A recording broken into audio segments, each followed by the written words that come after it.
अरे आप तो गुजरात से आते हैं, आप रहने वाले तो बिहार के हैं, लेकिन गुजरात आपकी कार्यभूमि है।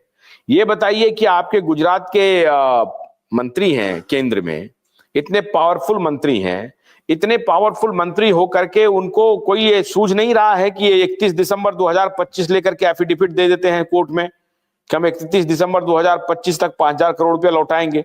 इतने पावरफुल मंत्री हैं और सहारा का इतना बड़ा मैन पावर है, उनका मैन पावर है, दोनों मिलकर के 1 महीने में नहीं हो सकता है भुगतान। क्या लोग कह रहे हैं कि लिक्विड की कमी नहीं, आप खुद कहते हैं कि सहारा के पास लिक्विड की कमी नहीं है। उठाइए थोड़ा लगाइए दम। आपके स्टेट के हैं इतने पावरफुल मंत्री, हम लोग तो चाहते हैं कि सरकार 1 महीने में पैसा दे दे निवेशकों का। कोई उपाय तो करे, 1 नहीं 2 महीने में कर ले, 2 नहीं 3 महीने में कर लें, अरे 6 महीने में कर लें, देना तो शुरू करें पैसा। और आज अगर कन्हैया साहब जी बार बार कह रहे हैं कि सुप्रीम कोर्ट में मामला विचाराधीन है, तो सुप्रीम कोर्ट में तो सारा सेबी का रियल एस्टेट और हाउसिंग का मामला विचाराधीन है, उसमें सोसाइटियों के पेमेंट का कौन सा मामला विचाराधीन है? ये क्लियर क्यों नहीं बता रहे सर?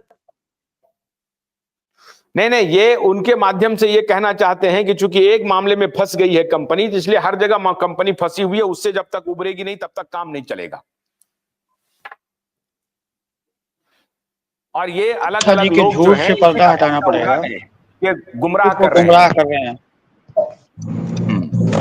बिल्कुल गुमराह कर रहे हैं कन्हैया साहब जी, देश को गुमराह सर इसमें गुमराह करने की बात क्या है सर? आप रबर को जितना लमड़ाइए सर रबर, हम मिसाल एक रबर पे दे देते हैं सर, आप रबर को कितना ही लमड़ा दीजिए, एक न एक दिन उस रबर को टूटना ही है। अवकाश से अगर ज्यादा लमड़ा दीजिएगा तो वो रबर टूट जाता है सर।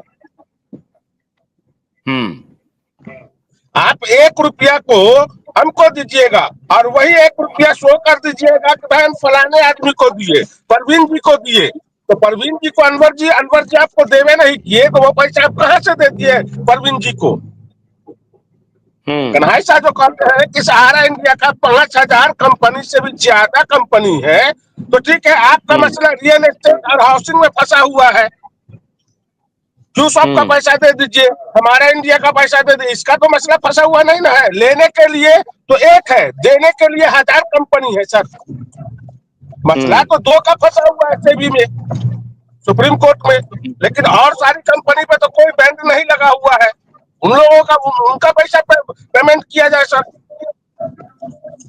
सर सच्चाई को कहां तक आदमी छुपाएगा? अगर यही देना होता, 12 साल से एम्बार्गो लग गया। कल मेरी बात हुई एजेंट से, एजेंट बोलते हैं एक मिनट रुकिए कन्हैया जी, 1 मिनट रुकिए। एनआई लगा हुआ है, एनआई तो लगा हुआ है दिल्ली का सर, 1 मिनट, एनआई जो दिल्ली का बता रहे हैं, तो एनआई पैसा देने के लिए लगा हुआ है कि लेने के लिए लगा हुआ है सर? कल एजेंट बतलाया है सर। अनवर 1 मिनट रुकिए, मैं ये कह रहा हूं कन्हैया जी कि आपने ये कहा था कि प्रबंधन इस पर विचार कर रही है कि इस बार दशहरा भी खूब मने और दीपावली भी खूब मने। तो दशहरा भी नहीं मना, दीपावली भी नहीं मनी, छठ भी बीत गया।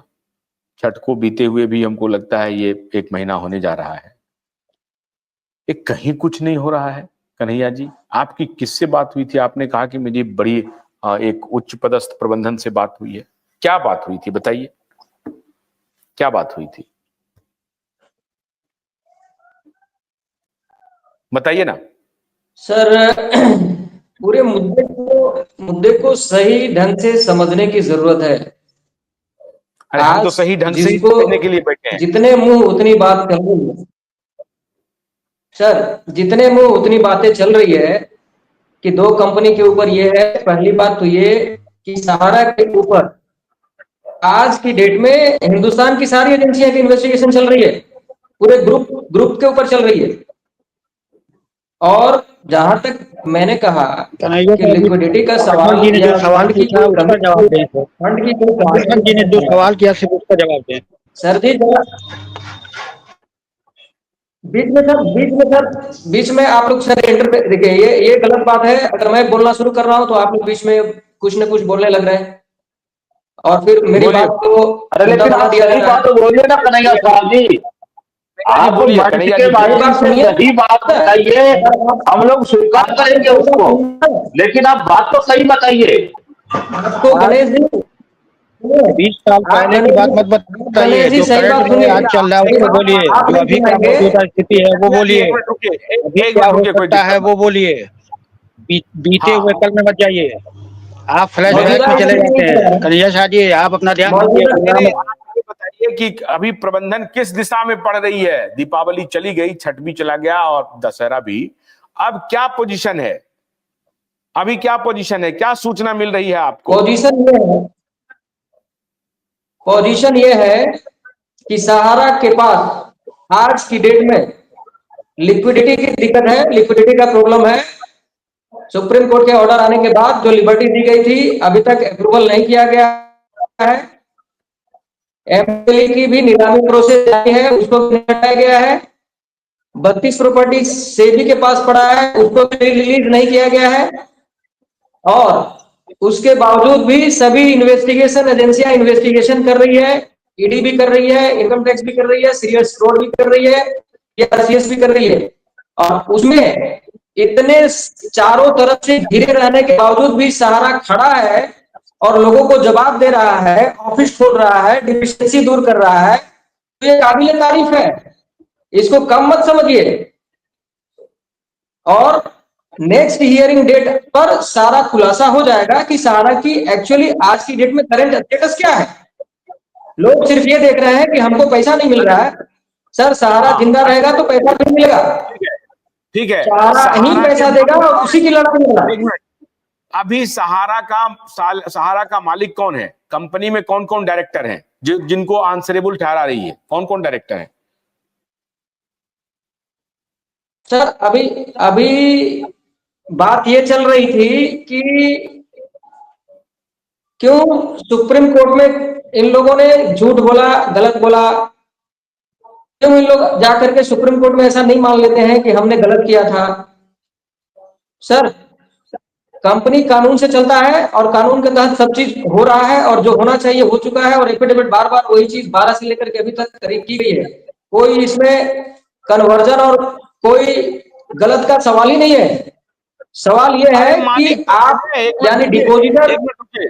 अरे भाई, रतन टाटा गुजरे, सुनिए, रतन टाटा गुजरे, टाटा समूह की 1000 कंपनियां हैं और बड़ी कंपनियां हैं और ज्यादातर कंपनियां सक्सेसफुल कंपनियां हैं, समझ गए?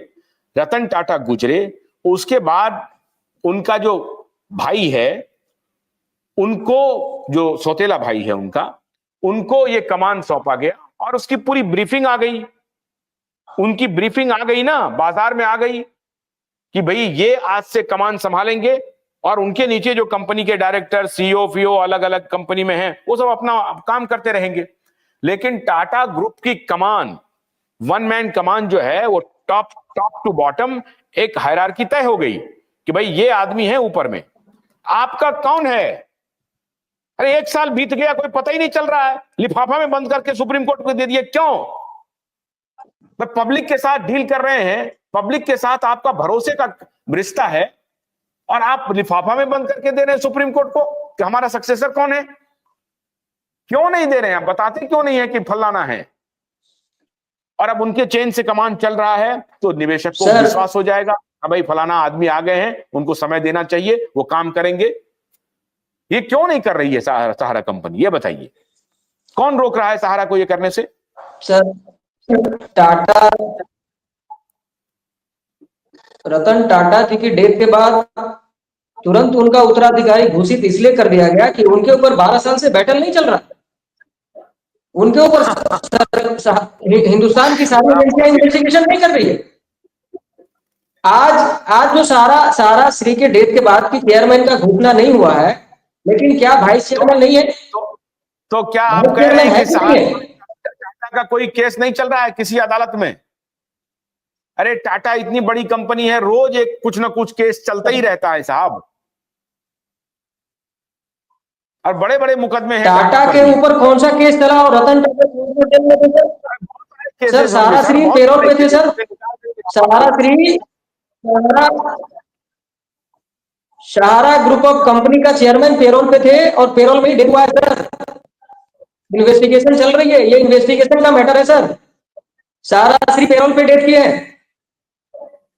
कन्हैया इसलिए साहब जी, ये सक्सेसर घोषित करना इतना आसान नहीं है। इस चीज को